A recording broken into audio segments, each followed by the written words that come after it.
Welcome to the Audiophile Barista's weekly vlog number 72, the vlog where I talk about audio, coffee and other things that keep me busy. And before we go into that, let's play some music, let's make some coffee.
Okay, this was Mozart from a CD that I picked up in Prague, actually, when I was there many years ago. And I found out, I told you last week, when trying to put my CDs into Discogs, there were some few CDs that did not register. So I thought, well, let's try to make a little video about some of these CDs, load it up to YouTube as a test and see if it comes back with being flagged or not. And actually it didn't, so apparently this is a CD that I can use. You have heard some of these CDs, but also another Prague CD that I bought way back in the day is this one, and this one also didn't get flagged. So I have some more music to play for you guys. And the equipment that you are seeing is of course from Marantz, and this is as an amplifier the PM-66SE special edition. It says right over there. And the CD player, the CD-67 Mark II.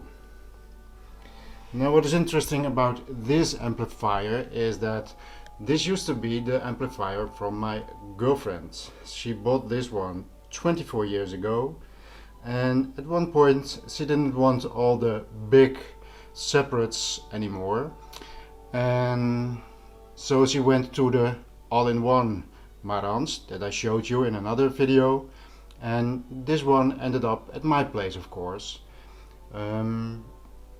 And I did not really know what to do with it. I pulled it out every now and then to play with it. I bought a matching CD player on Craigslist, or Marktplaats as we say here. And actually this is the 67, I don't remember the correct number, but I bought one with, you know, I like this design with the curved front. So I bought the CD player with the curved front, looking the same, but interestingly enough, that one was a bit wider than the amplifier. That was strange. So I sold that one and I got one that has the correct size. And actually it plays very nice. I am thinking of selling it, and that's why I'm having it here playing for a few days to see if everything is still okay. In this design they tried to go for that audiophile feel, make it sound as good as possible. So one of the things, there is no loudness button. You cannot adjust treble or bass. There is a source direct only, and that's about it. Balance. So no extra things in the way of the music signal like treble, bass, and well, those things. I'm blacking out. Let's show you the rear of the video. Oh, let's take another sip of coffee.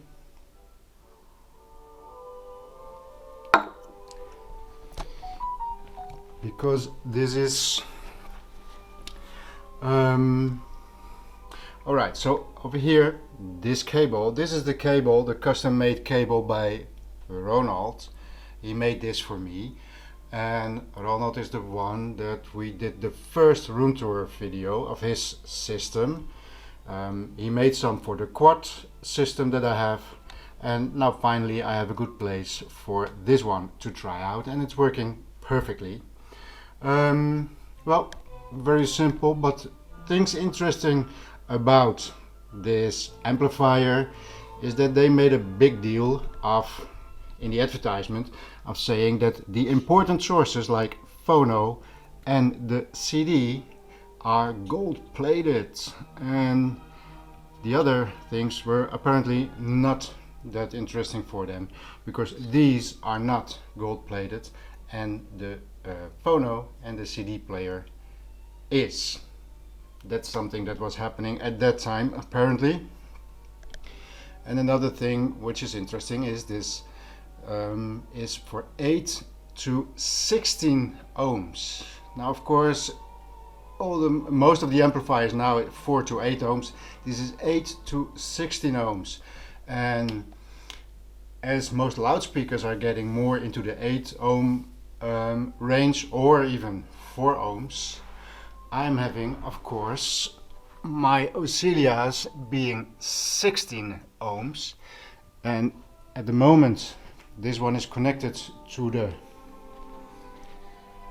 Sound Artist BBC LS35A loudspeakers, and those are, let's see if I can get a good picture, and those are 11 ohms. So this must be quite a pretty good combination, and I must say this is sounding pretty good.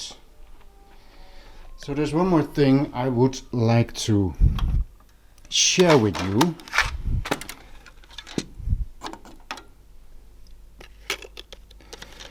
And that is putting in this CD. Close it up. This is a CD. This is by a girls' choir, and over here I still have the ticket from when we went to see this live, as you can see, in 1999. So 21 years ago we went here, and I had a wonderful, let me turn this on. I had a wonderful experience when I was listening to this, something that will stay with me forever, and I'm going to explain to you what it was. So this is the song.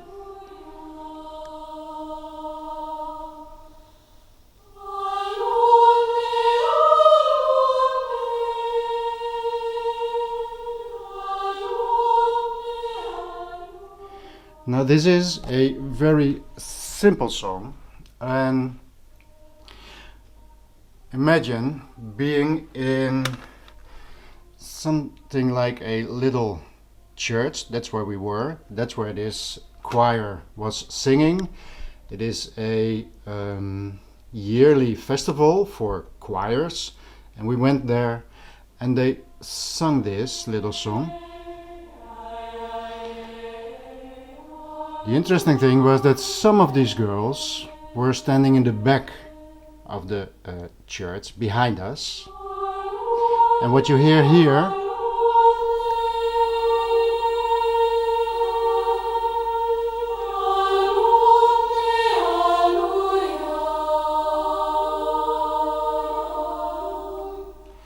you can hear a little bit of a, let's say, call and response, as they do in jazz or in gospel, and the response, so the echo, you might say, was done by the ladies in the back of the room, and I was sitting in the middle of the church, and that was such a wonderful experience, having those beautiful voices and having, well, let's say, the best surround sound I've ever heard in my life.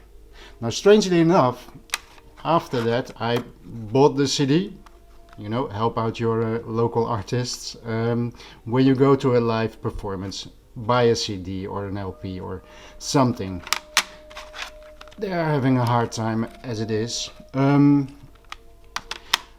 So I said to some of the ladies, because I also have some of the autographs in here, that I found it such a beautiful song, and they said, well, we don't like to sing that song. And I was, well, why not?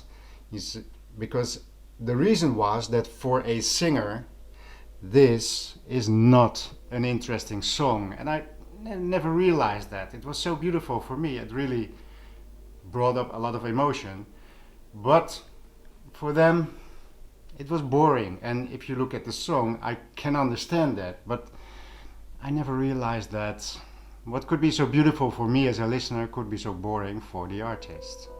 Anyways, that's something I wanted to tell you. And two more things. I did a little haul at the Thrift Store. Not too many interesting things, won't take too long, just a quick overview. A cassette deck with a cassette with some Simon and Garfunkel.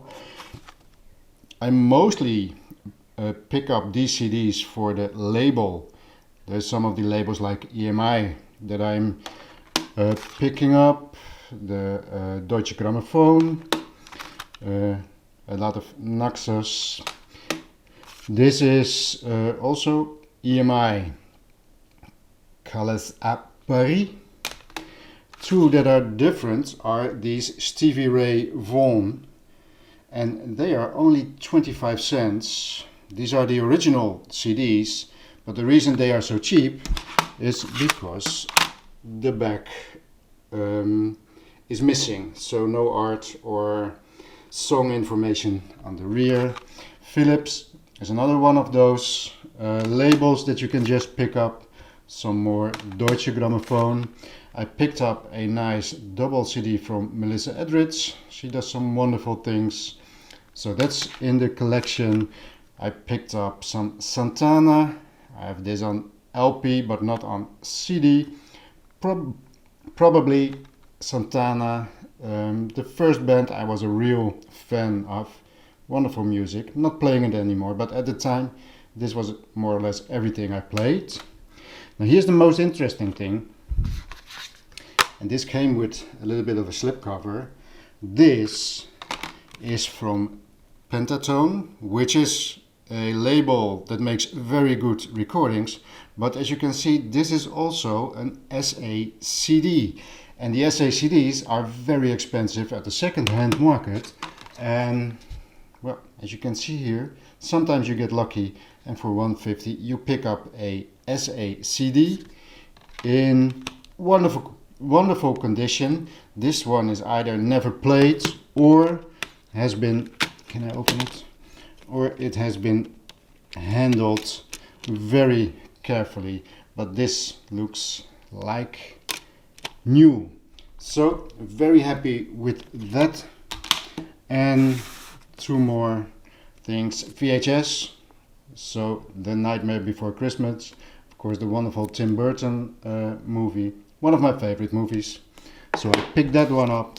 And another one in the Toy Story series, a Buzz Lightyear from Star Command, and this is the animated version. So that's what I picked up and what I'm very happy with. Last thing I want to tell you, which is over the last few weeks, because I know a lot of people have been saying, well, where are the reviews and stuff like that, But I must say, the last few weeks, I think maybe I mentioned something about it in the last vlog last week. Being inside now for so many months was getting to me a little bit. Motivation was going away. I'm very happy to do all these weekly vlogs. It gives me a point of I have to do something. But motivation to do the reviews and stuff like that was declining, and stuff like this, I hope this embarrassment is going to end soon. Let's see if something has changed over here. No, apparently not. Let's hope that that is over, because that is also not good for your system. That should finish soon. And one of the movies that what I picked up first, because I'm getting more and more in the mood. I know how to do that, and having a routine and stuff like that. So I am picking up making the reviews and the movies. But one thing I was still had to finish was another room tour video, and this one is a special one and was lying there for a long time. And tonight I will put it on YouTube. It is another room tour video, and this one is very special because this is the system of an audiophile monk. Yes, an actual monk, and in the monastery he has his audiophile system. So make sure, because this is special, make sure to watch that video tonight. And if you're not a subscriber yet, well, please subscribe and hit the notification bell so you'll be alerted when this video comes out. And in the next month I'll be having the reviews of the sound artist stuff and the LS35As, things like that. It'll be up because I'm back up and running, and yeah, well, that's why it took so long. And that's all that I have for today, so make sure to watch tonight. Thank you for watching this one, and I'll see you next week.